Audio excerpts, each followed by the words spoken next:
Vladimir Putin sees Scottish independence as way of splitting up the UK, undermining the nation's nuclear deterrent, and seriously weakening NATO, a defence expert has warned.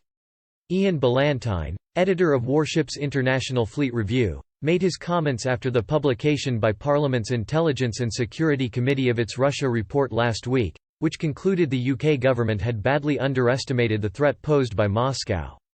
With specific reference to politics in Scotland, the report concluded, "There has been credible open-source commentary suggesting that Russia undertook influence campaigns in relation to the Scottish independence referendum in 2014.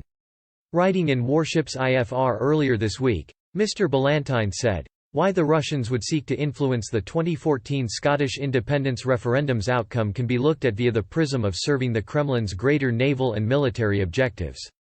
The Russians do regard the UK as a potential weak point in NATO, partly due to the threat of the Scots departing the Union.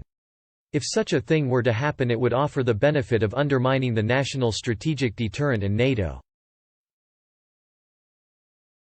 The SNP government led by First Minister Nicola Sturgeon is committed to the removal of Trident nuclear missile submarines, SSBNs, from Scotland should it achieve its independence objective. Mr. Ballantyne said, "That event would also potentially further disrupt operations by the Royal Navy's attack boats, SSNs, which are also based in Scotland."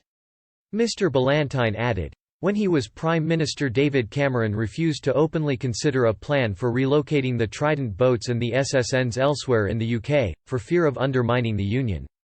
In that way he guaranteed that, should the SNP government achieve its objective of independence, there will be even greater disruption as the UK government flails around for somewhere to base the submarines."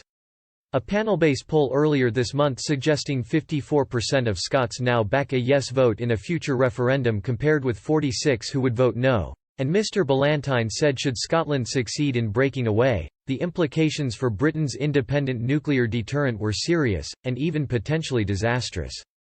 He said, "It would not be as simple as ordering them to sail for Devonport, which is no longer an operating base for submarines, despite refitting them in the co-located dockyard.